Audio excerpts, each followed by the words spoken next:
Hello दोस्तों, तो आज हम देखेंगे एक ऐसी लड़की के बारे में जो अपनी मैजिकल फैमिली से बिल्कुल ही अलग है, जिसकी वजह से उसे बहुत सारी दिक्कतों का सामना करना पड़ता है। तो शुरू करने से पहले हमारे चैनल को सब्सक्राइब करें।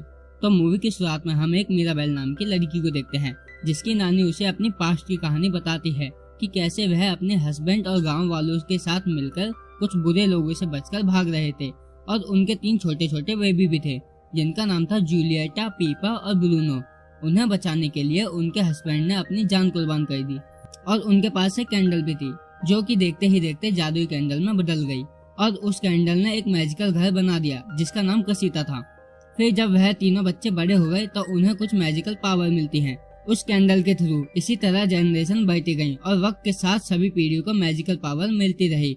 फिर सीन शिफ्ट होकर प्रेजेंट में आ जाता है, जहाँ हमें पता चलता है मिराबेल जूलियटा की बेटी है और आज उसको अपनी मैजिकल पावर मिलने वाली है। फिर हमें कुछ साल बाद का समय दिखाया जाता है, जहां मिराबेल बड़ी हो गई है, मगर दुख की बात यह है कि अभी तक उसको अपनी मैजिकल पावर नहीं मिली। यानी पूरे खानदान में एक वही लड़की थी जिसके पास मैजिकल पावर नहीं थी, मगर फिर भी वह सबके साथ मिलजुल कर रहती है। आज बहुत ही स्पेशल दिन था, जहां पीपा के बेटे एंटोनियो को भी मैजिकल पावर मिलने वाली थी और उसको एक ऐसी पावर मिलती है जिससे वह जानवरों से बात कर सकता था। एक्चुअली जिसको भी पहली बार पावर मिलती है तो उसके लिए एक डोर ओपन हो जाता है, जिसमें उसका एक नया रूम बन जाता है। कहीं ना कहीं मिराबेल को भी इस बात का दुख था कि उसको क्यों पावर्स नहीं मिली।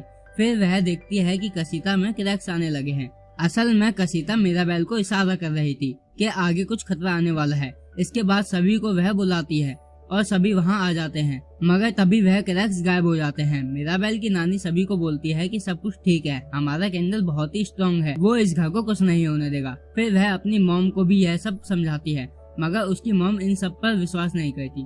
फिर वह रात को सोने के लिए जाती है, मगर उसे नींद नहीं आती। फिर वह उसी कैंडल के पास जाती है, तभी वहाँ पर उसकी नानी आ जाती है। मिराबेल छुप जाती है और अपनी नानी की बातें सुनती है। उसकी नानी को पहले ही पता था कि कुछ खतरा आने वाला है और मिराबेल इसकी जड़ तक जाना चाहती थी। फिर वह इसके बारे में अपनी बड़ी बहन लुइसा से पूछती है, जिसके पास सुपर स्ट्रेंथ की पावर है। वह कहती है कि जब तुमने वह क्रैक्स महसूस करे तो मुझे भी लगा कि मेरी पावर्स कम हो गई हैं। वह कहती है कि उसके मामा ब्रूनो ने कसीता से जाने से पहले एक विजन देखा था, जिसके बारे में कोई नहीं जानता। अगर तुम इस राज के बारे में जानना चाहती हो तो तुम्हें ब्रूनो के रूम में जाना होगा। ब्रूनो के रूम में जाना सभी के लिए मना था, मगर मिराबेल चुपके से उसके अंदर चली जाती है, जहां उसे कुछ कांच के टुकड़े मिलते हैं। वह उन कांच के टुकड़ों को जोड़ती है और वह देखती है कि उन कांच के टुकड़ों में उसी का विजन है। फिर उस रूम में क्रैक्स आने लगते हैं। फिर वह उन कांच के टुकड़ों को बैग में लेकर जल्दी से बाहर आ जाती है। फिर वहाँ पर लुइसा बहुत परेशानी में आती है, क्योंकि इसकी पावर बहुत तेजी से कम हो रही थी। फिर इसके बाद मिराबेल सभी से ब्रूनो के बारे में पूछती है, मगर उसके बारे में कोई भी बात नहीं करना चाहता। फिर उसके डैड को भी पता चलता है कि वह ब्रूनो के रूम में गई थी, मगर डॉलरस जो मिराबेल की कजन सिस्टर है, वह इस बात को सुन लेती है कि वह ब्रूनो के रूम में गई थी। और आज के दिन उसकी बहन इजाबेला की एंगेजमेंट होने वाली थी मैरियानो नाम के लड़के से। लेकिन डॉलरस धीरे धीरे मिराबेल के बारे में सबको बता देती है कि वह ब्रूनो के रूम में गई थी। इसी बीच चूहे आकर कांच के टुकड़ों को जोड़ देते हैं और फिर कसीता में दरार आने लगती है। मिराबेल उन चूहों से उस टुकड़े को छुड़ाने की कोशिश करती है, मगर वह सब कुछ बेकार कर देते हैं और उसकी बहन की एंगेजमेंट टूट जाती है। लड़के वाले गुस्सा होकर चले जाते हैं। इस वजह से सब मिराबेल को ही ब्लेम करते हैं। वह उन चूहों का पीछा करके एक सीक्रेट रूम में पहुंचती है, जहां उसे उसका मामा ब्रूनो मिलता है, जो कि कसीता छोड़कर कभी नहीं गया था, क्योंकि उसके पास फ्यूचर देखने की पावर थी और वह जिस किसी का भी फ्यूचर देखकर उसे बताता तो वह ब्रूनो से हेट करने लगता।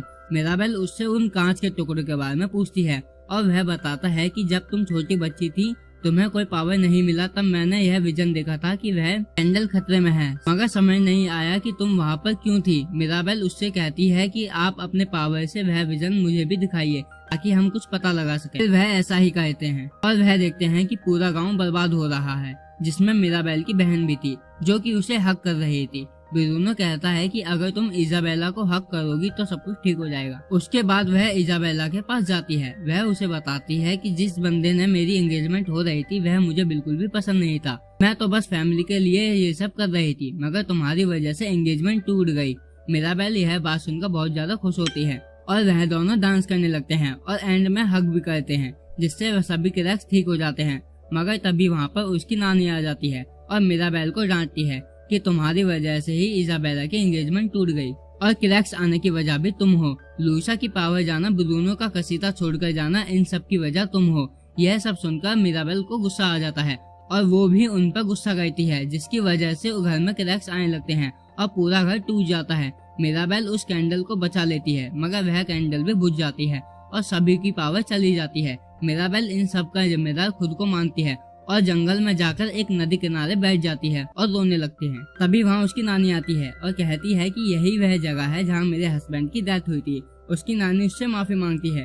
मिराबेल कहती है कि हम वापस सब कुछ ठीक कर देंगे और गांव वाले आकर उनकी हेल्प करते हैं और उनके घर को दोबारा रीबिल्ड कर देते हैं।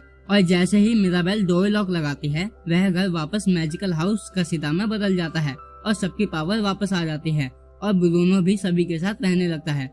और मिराबेल को कोई भी सुपर पावर नहीं मिलती, मगर सब दोबारा खुशी से रहने लगते हैं और यह मूवी यहीं खत्म हो जाती है।